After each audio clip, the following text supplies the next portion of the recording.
Ya, muy buenas tardes. Le doy la bienvenida a los alumnos de la Universidad Miguel de Cervantes en este día 19 de abril del año 2024 y siendo el curso de Procedimientos Civiles Especiales.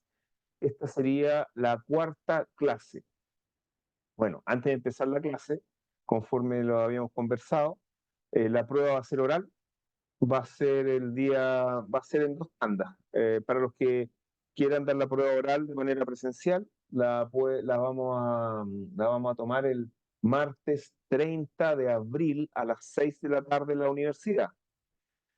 A las 6 de la tarde va a empezar la lista voluntaria y a las 7 va a empezar la lista obligatoria. Para las personas que no puedan asistir de manera presencial, se va a tomar por Zoom, por este mismo link, el día viernes 3 de mayo a las 6 de la tarde la lista voluntaria y a las 7 de la tarde la obligatoria. ¿Ya? Eso va a ser. Y vamos a fijar de inmediato el contenido de la prueba. Va a ser hasta la clase del 26 de abril, o sea, la próxima clase. Y los materiales que van a entrar, o sea, las lecturas. Ah, ¿verdad que las lecturas no entran? Claro, las lecturas no entran porque eso va a ser parte de la cátedra, ¿ya? Eso. Va a ser la materia solamente y las lecturas entran en la cátedra, ¿ya? ¿Alguna duda? ¿Consulta? ¿No? No, profesor, muchas Ya. gracias. Con la mayoría de ustedes vienen del curso anterior, ¿o no? De un curso anterior.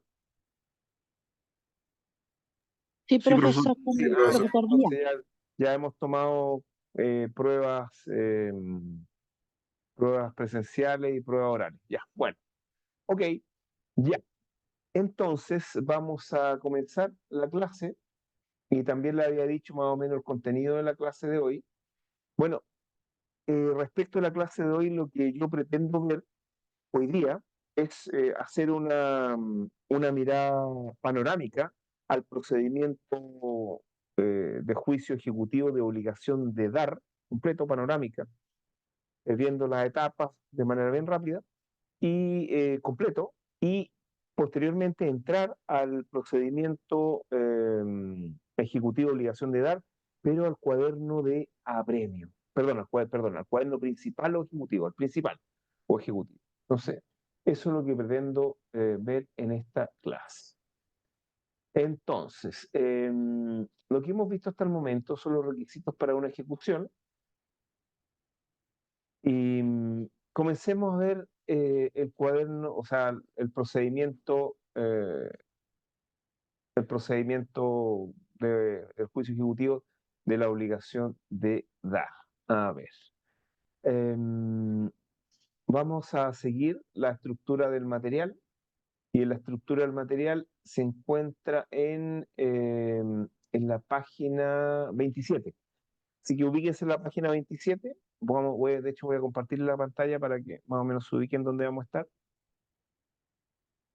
Ahí estamos, ahí vamos a estar. ¿Listo? Ahí estamos. ¿Ah? Ahí. Entonces aquí vamos a empezar. Estamos en la tramitación del juicio ejecutivo de obligación de dar. Ya, a ver. Ya, a ver. Muy sencillamente, juicio ejecutivo de obligación de dar.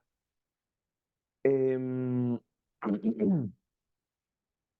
a ver, el juicio ejecutivo de obligación de dar, bueno, comienza como cualquier juicio.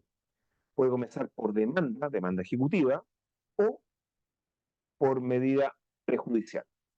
Respecto a las medidas prejudiciales, lo normal no significa que no se pueda hacer de otra forma. Lo normal es que se inicie por una medida prejudicial denominada gestión preparatoria de la vía ejecutiva, de las que vimos en la clase pasada. Sobre todo cuando tratamos los, los títulos ejecutivos imperfectos, que respecto a los cuales había que hacer esta gestión preparatoria para perfeccionarlos e iniciar el juicio ejecutivo. Entonces, no tenemos ninguna novedad en cuanto al inicio del juicio ejecutivo con una medida prejudicial preparatoria denominada gestión preparatoria de la vía ejecutiva para estos efectos o por demanda ejecutiva. Obviamente va a comenzar con demanda ejecutiva cuando exista un título ejecutivo perfecto. A ver, em, comencémonos por demanda. Una demanda ejecutiva. Al momento de que se presenta la demanda ejecutiva, el juez inmediatamente debe revisar los 4 requisitos de la ejecución. Actualmente, si no se cumple ninguno de estos, o sea, si no se cumple al menos uno, porque estos requisitos son cumulativos, si no se cumplen todos los requisitos, el juez está en condiciones de desechar completamente la ejecución.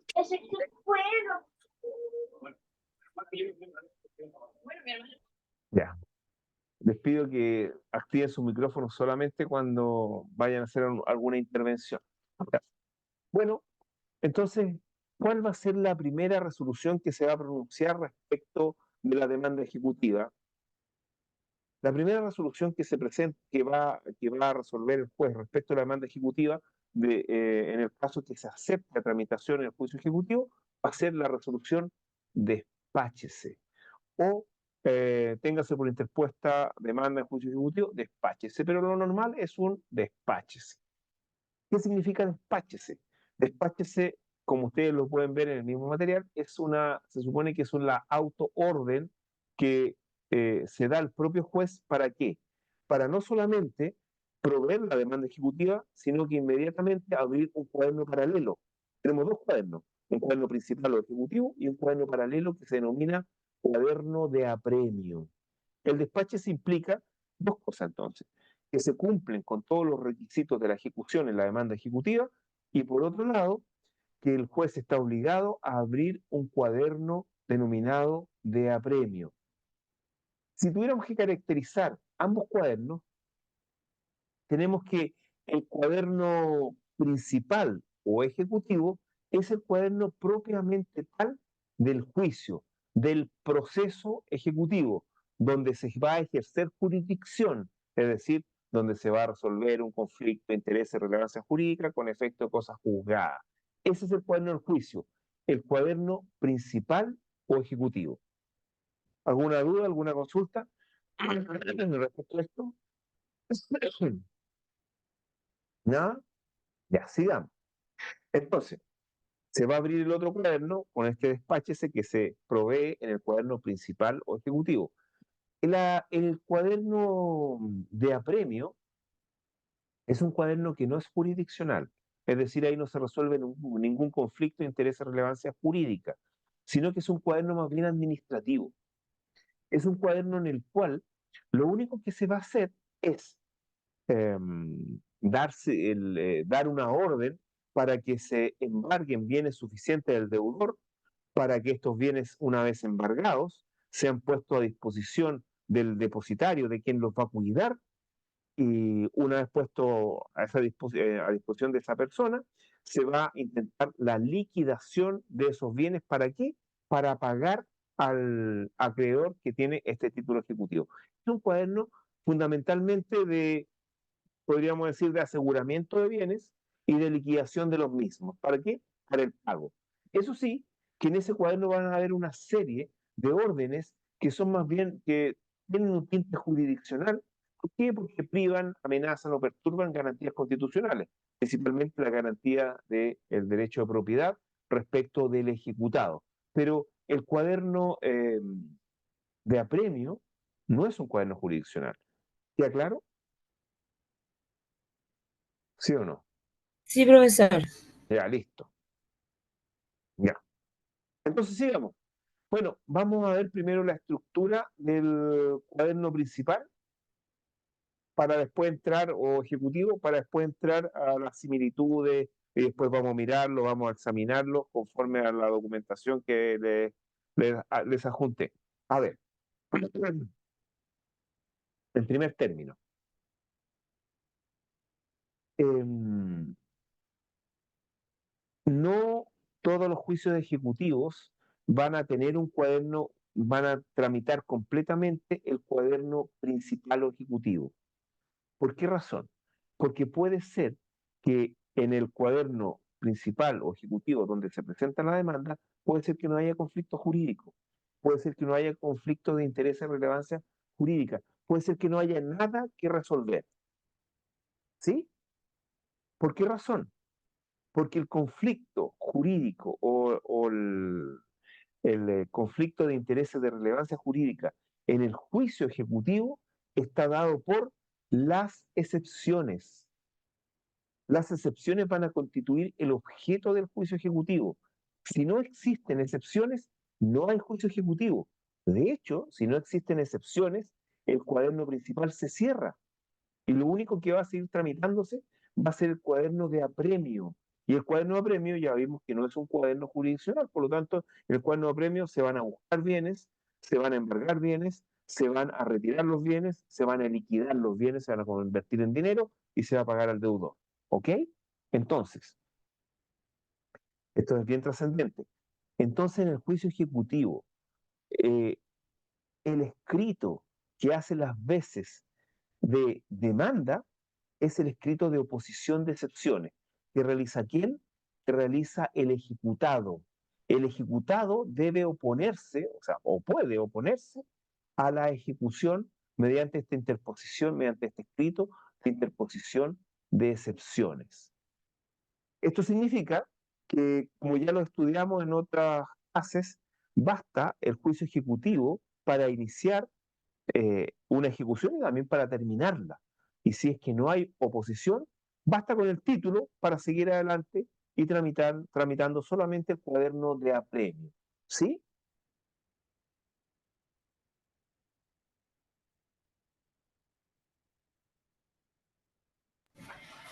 ¿Sí o no? Sí, profesor, sí. Ya, sigamos. Ya, vamos a ver la estructura entonces del cuaderno principal o ejecutivo, el cuaderno del juicio, donde se va a dar el ejercicio de la jurisdicción. Es decir, se va a dar esta etapa de, de conocimiento, de juzgamiento, bueno, y también de ejecución. ¿Se dan cuenta? Se van a repetir todos los momentos jurisdiccionales en el cuaderno principal, que es el cuaderno, como ya les dije, el cuaderno del juicio, del proceso.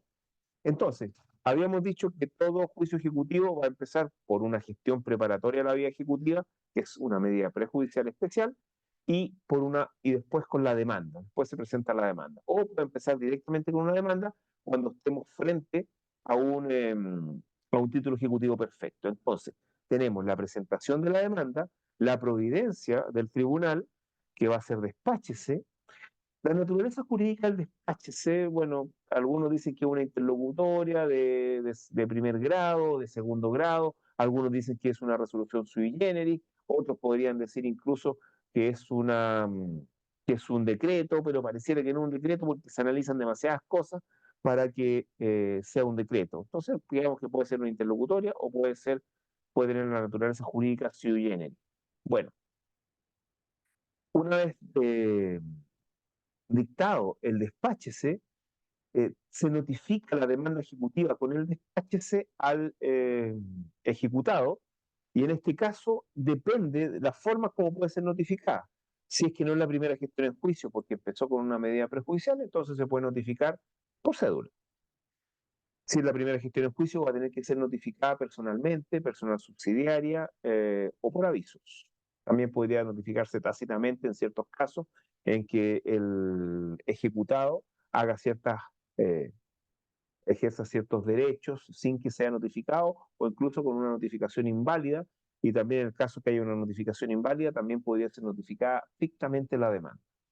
Bueno, notificada la demanda, va a haber un plazo, que podríamos decir que es un término de emplazamiento, porque es un término de defensa, actualmente está fijado en 8 días hábiles. Si es que el ejecutado es requerido de pago, ya vamos a hablar del requerimiento de pago, es requerido de pago dentro del territorio de competencia del tribunal. Y serán 8 días más tablas si es que es requerido fuera. Aquí está la primera gran diferencia con el juicio ordinario. En este caso, en el, en el juicio ejecutivo, el caso para interponer excepciones para defenderse por parte del ejecutado no nace con la notificación de la demanda, sino que nace con una actuación que se realiza en el cuaderno de apremio, en el cuaderno paralelo que se lleva al cuaderno del juicio.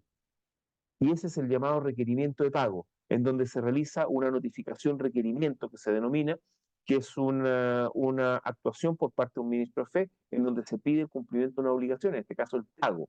Y si no se paga, en el momento de hacerse requerimiento, va a empezar a correr el plazo de oposición de excepciones. Entonces, esta es la primera novedad, que el plazo para oponer excepciones empieza a contarse desde una actuación que se realiza en el cuaderno de premio y no en el cuaderno principal, es decir, no desde la notificación de la demanda, sino desde esta actuación que se realiza en el cuaderno de apremio.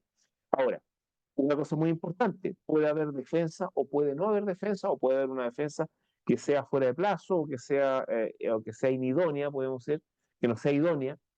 En este caso, si es que no se defiende, no se presentan excepciones que sean idóneas y dentro del plazo que corresponde, no, se va a cerrar el cuaderno principal, no va a existir el cuaderno principal. De hecho, el código señala que en caso que no se pongan excepciones, el mandamiento de ejecución y embargo, que es la primera resolución que se dicta en el cuaderno de apremio, va a ser las veces de sentencia definitiva de término.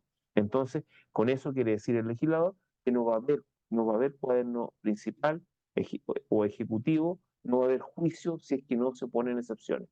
¿Por qué razón? Por lo que yo ya les dije, porque el juicio ejecutivo versa sobre las excepciones que sean opuestas al título. Sobre eso va a versar. Pero imaginémonos que sí se oponen excepciones.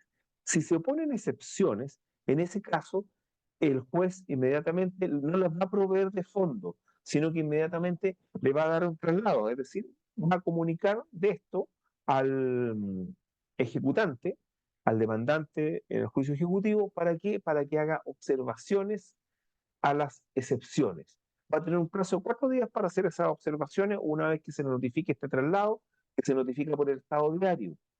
Hecha o no hechas las observaciones a estas excepciones, el juez recién va a tomar el expediente o va a leer el expediente digital, en este caso actualmente, y lo que va a hacer es revisar primero si las excepciones fueron opuestas dentro de plazo.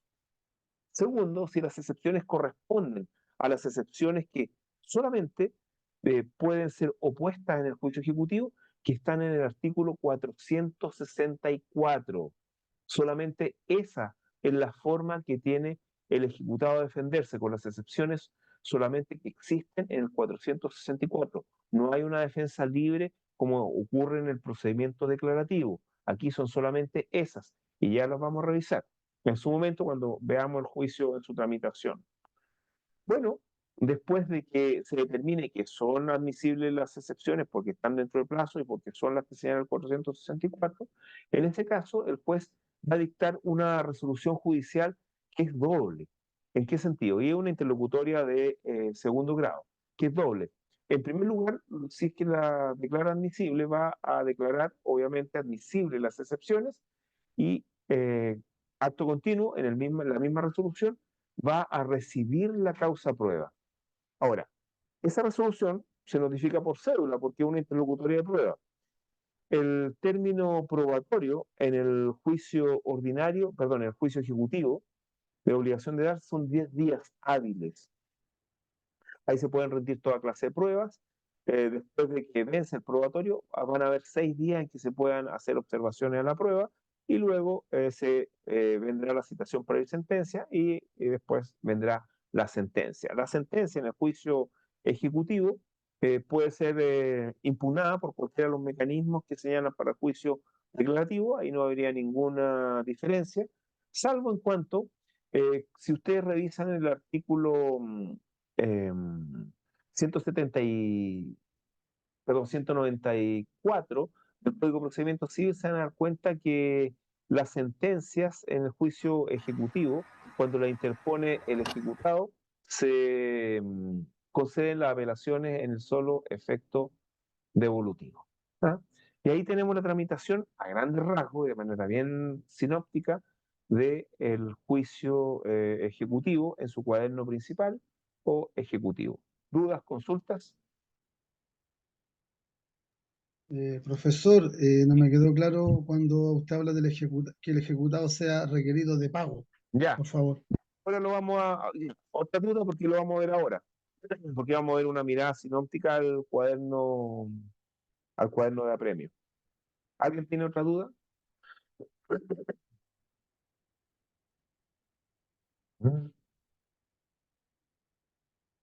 ¿No?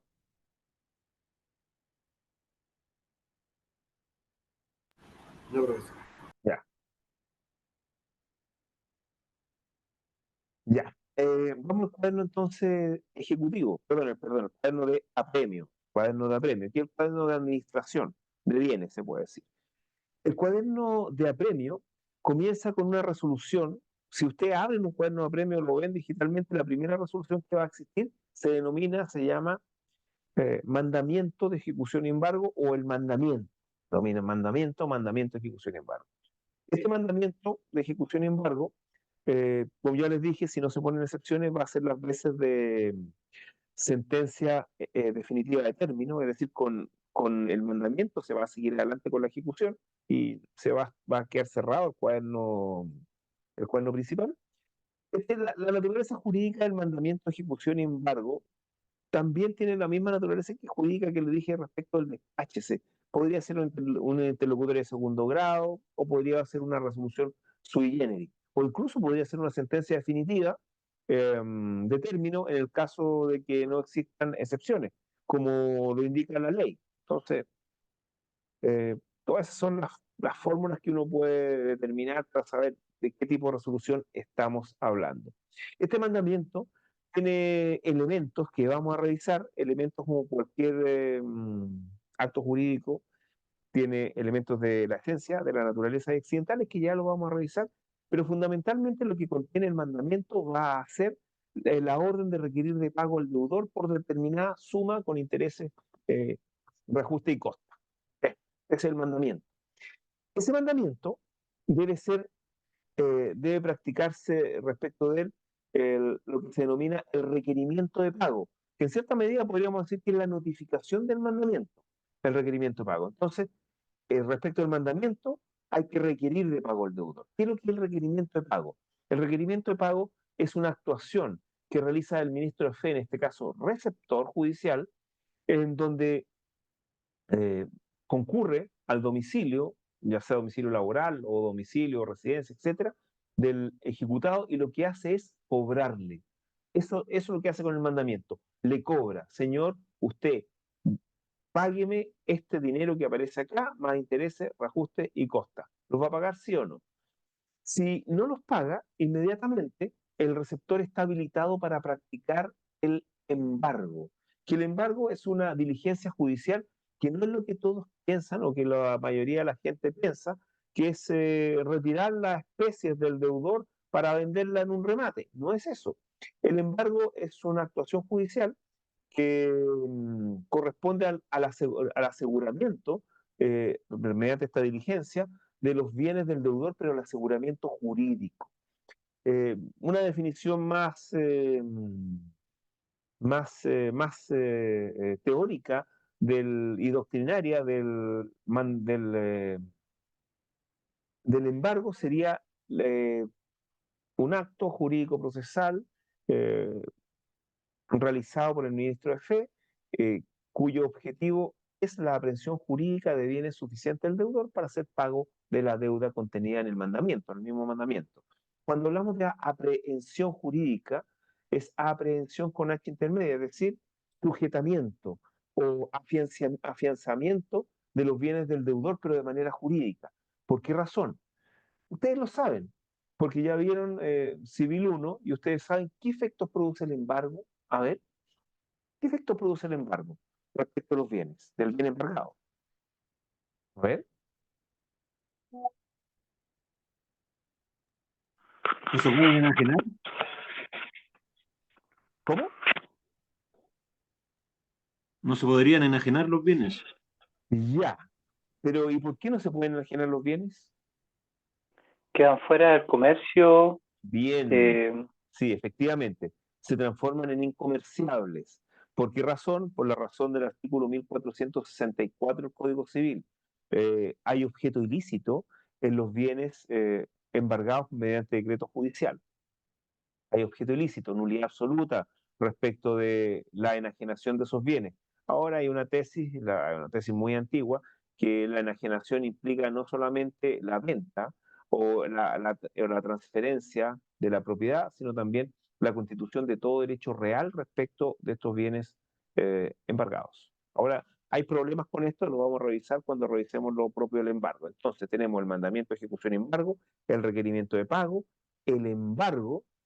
Ahora, lo normal, bueno, el embargo se materializa en un inventario de bienes que hace el receptor con determinadas denominaciones que va a hacer en la diligencia, pero ahora el embargo tiene como, eh, no puede ser practicado si es que no existe una voluntad del deudor para que se realice el embargo, porque el requerimiento de pago se realiza en el domicilio del deudor o en su domicilio laboral. Entonces, esos lugares son inviolables, el domicilio particular es inviolable por la inviolabilidad del hogar y el otro es inviolable por derecho de propiedad, ¿no?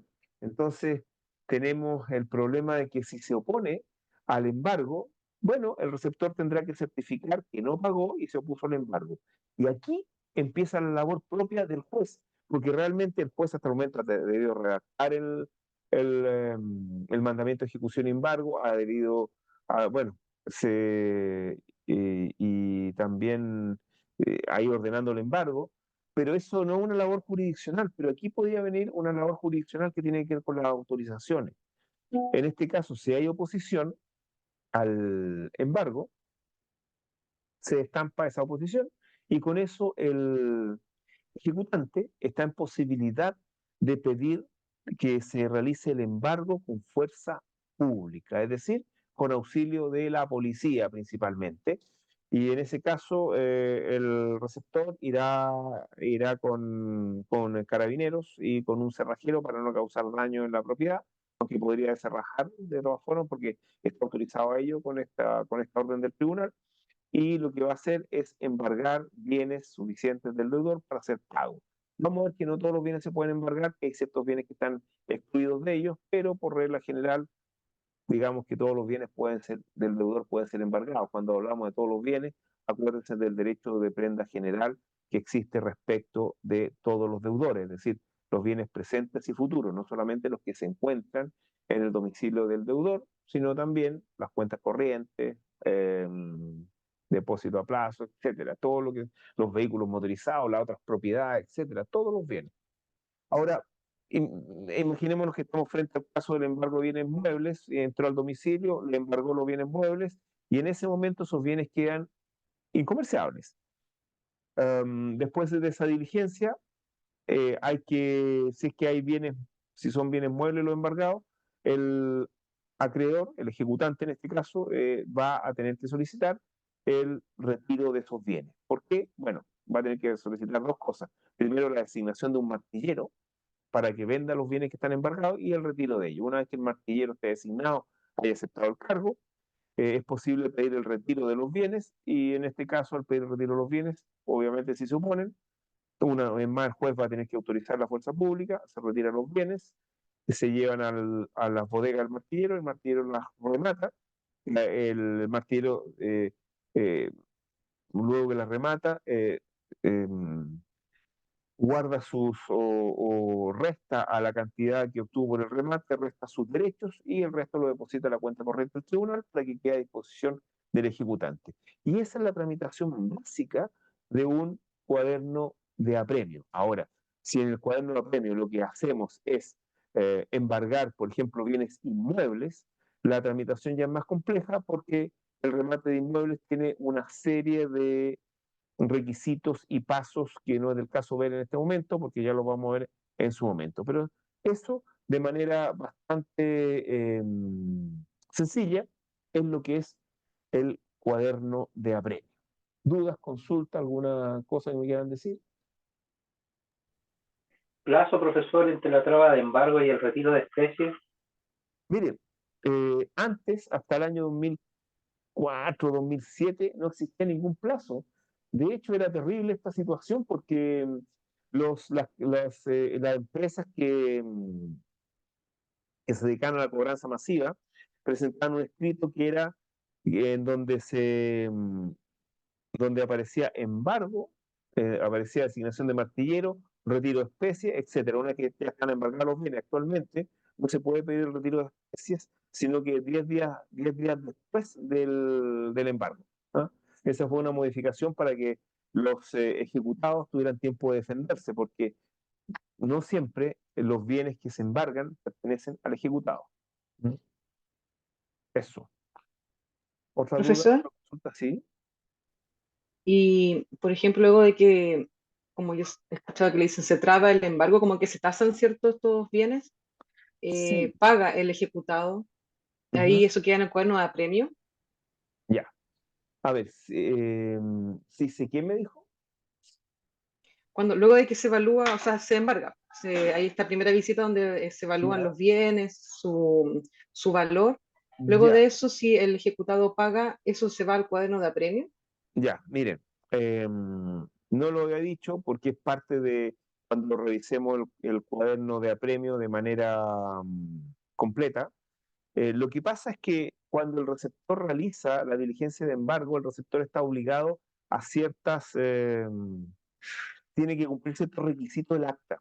Entre ellos, actualmente el acta incluso puede contener fotografías de los bienes embargados, que bueno, muchos deudores lo que hacían, por ejemplo, en el caso de los computadores, le sacaban todo lo que tenía adentro y lo dejaban como esqueletos, o cambiaban los computadores por unos malos o viejos.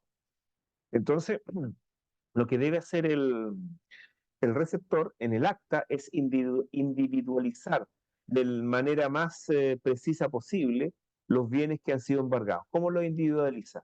Color, modelo, marca, eh, estado en que se encuentran, le señala un valor importante, un valor digamos, estimado, y también bueno, también le puede sacar una foto para que haya mayor individualización y debe hacer todas esas cosas. Incluso actualmente también está obligado a indicar, a georreferenciar el embargo también. Entonces, eso es lo que lo individualiza el bien. ¿Para qué lo individualiza? Para que no le cambien después el bien cuando vayan a retirarlo. Bueno, y ese valor es meramente referencial, porque en definitiva el que le asigna valor a los bienes que se van a rematar son los postores. ¿No? Los postores respecto del remate que hace el martillero. Eso. ¿No hay un mínimo ahí, profesor? No, no hay un mínimo tratándose los bienes muebles. Respecto de los inmuebles, sí, hay precios mínimos, pero ya lo vamos a ver cuando veamos los inmuebles, porque los inmuebles son realmente una materia bastante reglamentaria que tenemos que estudiar con la debida detención. ¿Ah? Ya. Ya. ¿Otra cosa? ¿No? Ya. Vamos a ver la tramitación, entonces vamos a entrar directamente a la tramitación Tengo una del consulta, bien. profesor. ¿Sí? Tengo una consulta referente a la traba de embargo. ¿Ya? En caso de no ser habido el deudor, por ejemplo, y se tiene que trabar embargo. Mi consulta es, como es con orden de abrir el hogar, después, ¿eso queda en custodia de carabineros? ¿O eso simplemente se cierra y se deja así? Se lo comento porque en algún minuto en el banco pasó eso, llegó un cliente reclamando que entraron a su casa, trabaron embargo, le dejaron el acta sobre la mesa y se fueron. Y la Sí. puerta quedó abierta, etcétera, etcétera, etcétera. Entonces, mi pregunta es, ¿existe alguna norma o hay algo que indique que el carabinero debe custodiar ese domicilio tras la traba de embargo? No, no. Miren, efectivamente así ocurre cuando embargan en una casa en que no hay moradores, que obviamente el embargo es como en toda diligencia judicial, es practicada en horario hábil, que es de las 8 de la mañana, de las 8 de la mañana hasta las 20 horas, entonces un horario que no es hábil, ¿no? Un horario que supone que hay gente en la calle, etcétera. Bueno, el asunto es que bueno, más que la norma, la orden que da el tribunal, que ese oficio de fuerza pública, es con deserrajamiento. Es decir, en estricto rigor, que autoriza al receptor a que eche abajo la puerta. Entonces, en estricto rigor, podría quedar abierta la puerta y no habría ninguna responsabilidad mayor. Ahora, ¿qué ocurre en la práctica?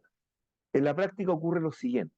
En la práctica, el receptor bueno, cobra por su diligencia y no solamente cobra por la diligencia, cobra el cerrajero porque tiene un cerrajero amigo o alguien que va, y bueno, y los carabineros van, tienen que ir, están obligados a ir, pero ahí hay según la disponibilidad que exista, entonces va a la casa, el cerrajero abre la puerta reja, por ejemplo, después el cerrajero abre la puerta de entrada, entran con carabineros, el ministro de Fe, receptor, y bueno, el cerrajero se queda afuera, si no tiene nada que hacer en la diligencia. Y posteriormente se hace el inventario de bienes, se hace el embargo, que está dado por el inventario de bienes y todas estas denominaciones que he señalado, dejan encima del visible, generalmente lo dejan en el, en el comedor, en la mesa del comedor, dejan el documento y se van. Y si hay un cerrajero, obviamente, cierran la puerta. O sea, lo normal es cerrar la puerta. Pero la orden es con descerrajamiento. Descerrajar significa abrir a la fuerza una, una puerta. Entonces, en estricto rigor, están autorizados para estar abajo de la puerta. Ya. Otro caso, profesor, aprovecho de consultarlo. Sí. Misma situación, dejaron la puerta abierta y entraron unos tipos y robaron. Y la persona cuando llegó no sabía si era robo. Bueno, ahí tuvo que acreditar, se generó un incidente, tuvieron que probar que efectivamente tras el inventario se produjo, bueno, los amigos de lo ajeno otra vez. Lo mismo. En Ya. general, uno, no sé, pues le dice a los clientes cuando se dan estas situaciones, bueno, si le golpean la puerta y viene el receptor y lo requiere de pago, hágalo pasar y que lo embarguen para apurar esta cuestión. Muchas veces, bueno, ustedes saben que los deudores, entre que los van a embargar eh, y le retiran las especies, pasa harto tiempo. Y incluso entre que deben eh, y que los demandan, puede pasar fácil un año. Entonces, digamos que el deudor Tal cual. estaba sobre aviso, pero hace mucho tiempo. ¿Mm? Así que por eso se da la posibilidad de cerrajar la puerta. Bueno, ¿otra consulta? Yo no, gracias, profesor. Ya, ok. Miren, aquí este curso es bien reglamentario. Uno ve, es bien técnico, no hay mucho que discutir, no hay mucha doctrina que analizar, ni jurisprudencia que analizar, porque el juicio ejecutivo es bastante, como les digo, técnico, es decir, no hay dos respuestas. Se opera así, después de esto continúa este paso, este paso, este paso. No hay mucho que discutir en el juicio ejecutivo. Entonces, y aparte de esto, en el juicio ejecutivo, en las ejecuciones que corresponden a la cobranza masiva muchas veces, tenemos que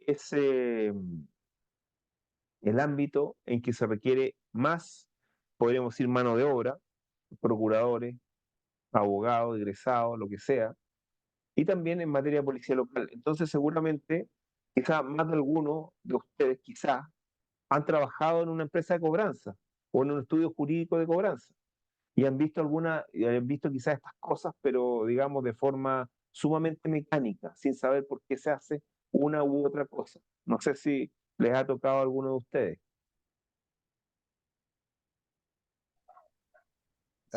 Profesor, ¿Sí?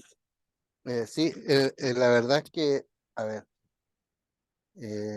yo cuando obtuve el JUS, incluso antes hacía algunas gestiones para algunos abogados, y efectivamente cuando uno va estudiando, bueno, los procedimientos va entendiendo por qué ocurren, no deja de ser el que lleva los papeles, digamos, Exactamente. empieza a entender eh, por qué ocurre cada situación, por qué se hace de esta u otra forma.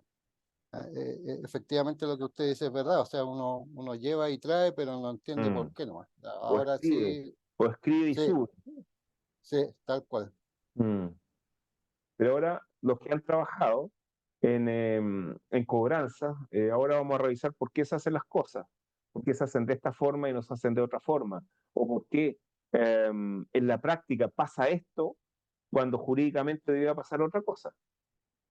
Y bueno, y con fundamento jurídico. En general, los jueces actúan con prudencia frente a estas situaciones, porque lo más grave en un juicio ejecutivo se da que la discusión jurídica, como se da en paralelo a la ejecución, generalmente la ejecución, el cuaderno de apremio va más rápido que el cuaderno principal. Entonces podemos vernos en una situación en que ya las especies estén retiradas y no estén falladas las excepciones. Y vamos a ver que la interposición de excepciones no interrumpe, no suspende la tramitación del cuaderno principal, aun cuando algunos abogados pidan por la interposición de las excepciones la suspensión del cuaderno principal, perdón, por el cuaderno de apremio, y algunos jueces suspenden la tramitación del cuaderno de apremio cuando jurídicamente no correspondería. Pero se hace porque, por ejemplo, eh, aplicando la prudencia, excepción es sumamente fuerte. Entonces, el juez tiende a esperar resolver esta parte jurídica y después ver la ejecución. Pero en general, lo que dice la ley por lo menos es que el cuaderno de apremio no se suspende por la interposición de las excepciones, por lo menos hasta la entrega del dinero al ejecutante. ¿Ya? Ahí, o sea, se podría vender incluso el bien embargado y no estar resueltas las excepciones. Y solamente se va a paralizar hasta la entrega del dinero al ejecutante. Pero Profesor, como O hay sea, ciertas cosas, espera un poquito, hay ciertas cosas que en la práctica se dicen, que si uno, por ejemplo, tiene un juicio ejecutivo y las especies ya están retiradas, el juicio ejecutivo está terminado, no hay nada, no hay mucho que hacer, muy difícil, porque en general las deudas muchas veces no son tan grandes, entonces la gente prefiere perder los bienes y, y bueno, y no recuperar los bienes porque implica pagar mucho, etcétera. Dígame. profesor, justamente estos días me llamó la atención algo a ver, quizás jurídicamente corresponde, pero frente a la lógica de uno como está aprendiendo esto, se presentó una tercería, el, Ya, pero, no, pero no, yo sé que no no, está con la materia. no. Mm, Los demás alumnos no saben lo que es una tercería. Entonces lo sí, voy a sí. explicar de manera bien sencilla. Generalmente, Mm, en el juicio ejecutivo no hay defensa, porque mm, nadie quiere defenderse porque realmente el deudor debe, si no tiene nada que hacer, pues debe. Pero en general el deudor que no paga es porque no puede pagar, porque no tiene para pagar. Y ocurre muchas veces que el deudor ya se fue del domicilio o el deudor vive en el domicilio de allegado, etcétera. Entonces, lo que ocurre es que se embargan bienes que no son del deudor. Y frente a eso, la única forma de defenderse o la forma de defenderse son las tercerías. Entonces puede haber un tercer cuaderno, que es el cuaderno de tercerías, en la defensa de los terceros en el juicio ejecutivo o la participación de terceros en el juicio ejecutivo son las tercerías. Ya, siga. Ya hay una ya. tercería ahí. Lo voy a explicar súper breve, pero lo que me llama la atención, ¿no? Se presentó la tercería, la otra parte se allanó. Y sin embargo, el tribunal perseveró y pidió igual que se citara a los testigos, a la testimonial y todo. Lo que me hace ruido a mí es si siempre se habla de economía procesal, y en donde la parte que está demandando la tercería y la otra parte se allana. ¿Por qué el tribunal sigue? ¿Es requisito seguir o es facultad solamente del tribunal? Ahí va Mire, mi pregunta. en el caso de las tercerías es un caso interesante porque quien demanda la tercería es este tercero que le embargaron bienes que eran de él y no del deudor. Y en este caso, el tercerista, es decir, este demandante de tercería, está obligado, por una suerte de litis consorcio necesaria pasiva, a demandar tanto al ejecutante como al ejecutado.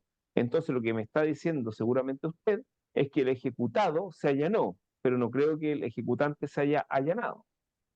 Entonces, por eso hay que seguir el trámite normal de la tercería y acreditar de que los bienes estaban o en posesión o eran de dominio del tercerista al momento del embargo. Entonces yo creo Ah, que eso es entiendo, lo que pasa. entiendo, ¿Mm? entiendo. Hay tres Mm. partes involucradas en realidad, pues sí, tiene Claro, razón. pues sí, pues. Mm, Y sí, sí, de hecho es muy común que los estudiantes o los egresados o los abogados nobles jóvenes eh, defiendan al ejecutado y defiendan al tercerista. Es común que tiendan a creer que pueden hacer eso, pero en estricto rigor, el tercerista y el ejecutado son partes contradictorias en el juicio. Y como partes contradictorias, el abogado que defiende a dos partes contradictorias en un juicio, es decir, en un proceso contencioso, comete el delito de prevaricación, ¿ah?, del abogado. Así que hay que tener cuidado con eso. Y ustedes que van a ser abogados jóvenes, no pueden defender a dos partes contradictorias en un juicio, como ocurre en este caso que les he planteado. Puede ser que los intereses sean comunes, pero comunes en el sentido de que el que está demandando como tercerista es el padre respecto de un hijo que tiene una deuda universitaria, etcétera, pero no obstante, tener los mismos intereses, es decir, que se le reconozca al padre su derecho, son partes contrapuestas en el proceso. sí, ¿Ok? sí. Acá igual el que se allanó es el banco, ¿ah? Pero sí, Ah, efectivamente queda todavía digamos, el demandado principal que no ha dicho nada todavía, efectivamente. va a ver. Mm, Entonces sí, hay que rendir pruebas. Entonces. sí. Bueno, Bueno, gracias, profesor. Gracias. ya. Vamos a... creo que ya llevamos una hora de clase, me parece, o cerca de una hora. Vamos a hacer un alto y en ese alto yo les voy a pedir que ustedes echen una ojeada a, a ver, a, a ver, a esto. Le echen una ojeada a este cuaderno, que este cuaderno es el cuaderno principal en un juicio, ¿ya? Entonces le voy a pedir que son, ¿cuántas páginas? 37 páginas, pero le echen una ojeada, lo miren así, así como lo estoy haciendo yo, como lo hago yo, véanlo ustedes. ¿Ven? Lo ven así, ven los escritos principales, que aquí dice preparación de la vía ejecutiva, ustedes lo ven, después van a ver la resolución de esto, ¿ya? Después van a seguir avanzando y van a ver una notificación, después van a ver un escrito que donde piden certificado, después van a ver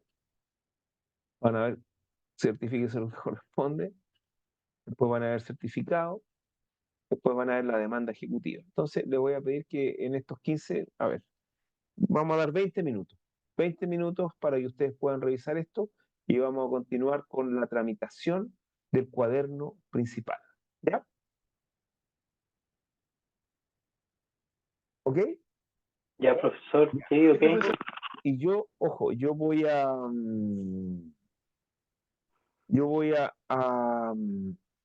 ¿cómo se llama esto? Voy a voy a dejar grabada esta parte de la clase y voy a iniciar de nuevo la sesión, así que si se desconecta, no se preocupen. Voy a iniciar de nuevo la sesión en 20 minutos más, ¿ok? Bueno, profesor. Listo. Entonces vamos a terminar de grabar y ahí está, ya, nos vemos.